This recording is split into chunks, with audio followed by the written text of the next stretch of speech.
नमस्कार, आपका मेरे चैनल में स्वागत है। आज मैं आपको नवरात्रि के 9वें दिन माँ सिद्धिदात्री की कथा सुनाने जा रही हूँ। अगर आपको ये कथा पसंद आए तो कमेंट बॉक्स में माँ सिद्धिदात्री की जय अवश्य लिखिए।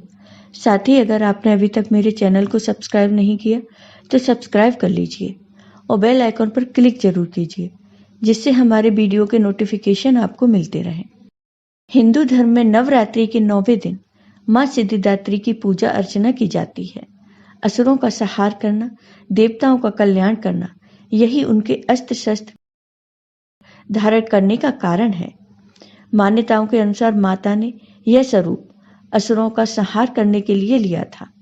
इस दिन माता की पूजा अर्चना भक्ति पूर्वक करने से सभी कार्य पूरे होते हैं। सिद्धिदात्री की पूजा अर्चना भक्तों की सभी मुरादें पूरी कर देती है। नवमी के बाद पूजा का समापन हो जाता है। इस दिन भक्त माता की पूजा अर्चना करने के बाद कन्या भोजन कराते हैं। ऐसी मान्यता है कि कन्या भोजन कराने से ही माता पूजा को ग्रहण करती हैं, अन्यथा इस पूजा का फल व्यक्ति को प्राप्त नहीं होता। आदिशक्ति होते हुए भी माँ दुर्गा को सिद्धिदात्री का रूप क्यों लेना पड़ा, यह आपको सिद्धिदात्री माँ की कथा सुनकर पता चलेगा। इसलिए सिद्धिदात्री माँ की कथा जरूर सुनिए। माँ सिद्धिदात्री को इन नामों से भी जाना जाता है। इनके नाम इस प्रकार हैं: अड़िमा, लघिमा, प्राप्ति, प्राकाम्य, महिमा, ईशित्व, वाशित्व, सर्वकामावशायता, सर्वज्ञत्व, दूरश्रवण, परकाय प्रवेशन, वाक् सिद्धि, कल्प वृक्षत्व, सृष्टि, संहार कर सामर्थ्य, अमरत्व, सर्वन्यायकत्व, भावना, सिद्धि। माँ सिद्धिदात्री का स्वरूप। नवरात्रि के 9वें दिन माँ सिद्धिदात्री की पूजा की जाती है। इनका वाहन सिंह है। देवी सिद्धिदात्री कमल के पुष्प पर भी विराजमान है। माँ सिद्धिदात्री की कृपा से ही भगवान शिव का आधा शरीर देवी का हुआ था। इसी कारण से ही भगवान शिव अर्धनारीश्वर कहलाए। दाहिनी तरफ नीचे वाले हाथ में चक्र, ऊपर वाले हाथ में गदा तथा बाईं तरफ के नीचे वाले हाथ में शंख और ऊपर वाले हाथ में कमल का पुष्प है। इसलिए माँ का यह स्वरूप अत्यंत ही मोहक है। माँ सिद्धिदात्री की पूजा करने से सभी प्रकार की सिद्धियों की प्राप्ति होती है। माँ सिद्धिदात्री की कथा। एक पौराणिक कथा के अनुसार भगवान शिव ने माँ सिद्धिदात्री की कठोर तपस्या कर 8 सिद्धियों को प्राप्त किया था। साथ ही माँ सिद्धिदात्री की कृपा ने भगवान शिव का आधा शरीर देवी का हो गया था और वे अर्धनारीश्वर कहलाए। माँ दुर्गा का यह अत्यंत शक्तिशाली स्वरूप है। शास्त्रों के अनुसार देवी दुर्गा का यह स्वरूप सभी देवी देवताओं के तेज से प्रकट हुआ। कहते हैं कि दैत्य महिषासुर के अत्याचारों से परेशान होकर सभी देवतागण भगवान शिव और भगवान विष्णु के पास गुहार लगाने गए थे। तब वहां मौजूद सभी देवतागण से एक तेज उत्पन्न हुआ। उस तेज से एक दिव्य शक्ति का निर्माण हुआ, जिन्हें मां सिद्धिदात्री के नाम से जाना जाता है।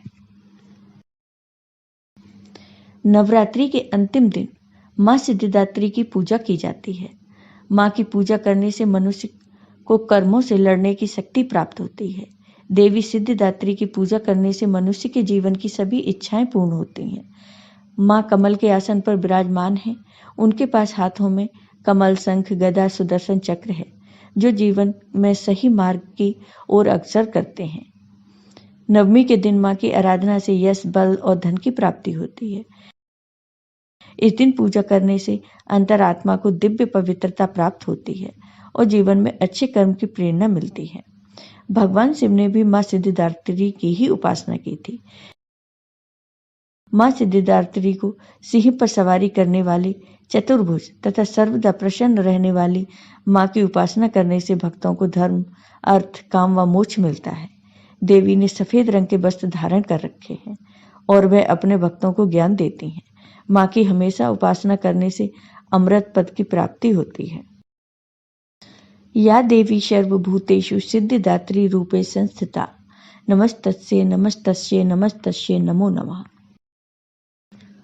मां सिद्धिदात्री की पूजा विधि।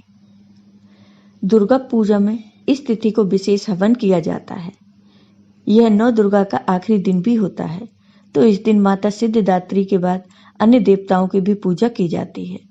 सर्वप्रथम माता जी की चौकी पर मां सिद्धिदात्री की तस्वीर या मूर्ति रख आरती और हवन किया जाता है। हवन करते वक्त सभी देवी देवताओं के नाम से आहुति देनी चाहिए। बाद में माता के नाम से आहुति देनी चाहिए। दुर्गा सप्तशती के सभी श्लोक मंत्र रूप अथवा सप्तशती के सभी श्लोक के साथ आहुति दी जा सकती है। देवी के बीज मंत्र ओम ह्रीं क्लीं चामुंडे बिच्चे नमो नमः से कम 108 बार आहुति दें। भगवान शंकर और ब्रह्मा जी की पूजा के बाद अंत में आरती करनी चाहिए। हवन में जो भी प्रसाद चढ़ाया जाता है उसे समस्त लोगों में बांटना चाहिए।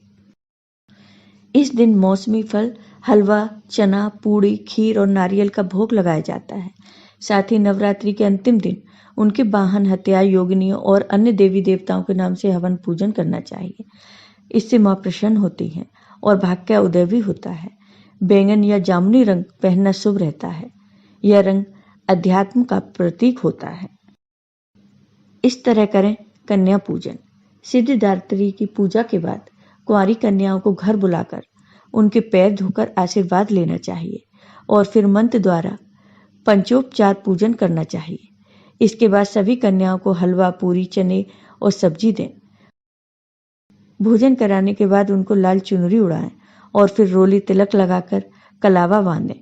फिर सामर्थ्य अनुसार कोई भेंट व दक्षिणा देकर चरण स्पर्श करते हुए विदा करना चाहिए। जो भक्त कन्या पूजन कर नवरात्र के व्रत का समापन करता है उसे धर्म, अर्थ, काम और मोक्ष की प्राप्ति होती है। मां सिद्धिदात्री की पूजा का महत्व। मां सिद्धिदात्री की पूजा करने से सभी प्रकार की सिद्धियों की प्राप्ति होती है। नवरात्रि के अंतिम दिन यानी नवमी के दिन मां सिद्धिदात्री की पूजा की जाती है। मां सिद्धिदात्री की उपासना से उनके भक्त को महत्वाकांक्षाएं, असंतोष, आलस्य, ईर्ष्या, परदोष दर्शन, प्रतिदोष आदि प्रकार की दुर्बलताओं से छुटकारा मिलता है। देवी सिद्धिदात्री की उपासना से अणिमा, महिमा, गरिमा, लघिमा प्राप्ति, प्राकाम्य, ईशुत्व और वशित्व जैसी सभी 8 प्रकार की सिद्धियां प्राप्त होती हैं। नवरात्र में मां के इस रूप की पूजा करने से सभी प्रकार के कोई भी काम आसानी से बन जाते हैं। आपको ये वीडियो पसंद आया हो तो कमेंट बॉक्स में कमेंट करके जरूर बताइए। साथ ही मेरे वीडियो को ज़्यादा से ज़्यादा शेयर करिए। धन्यवाद। बोलो सिद्धिदात्री माता की जय। नमस्कार।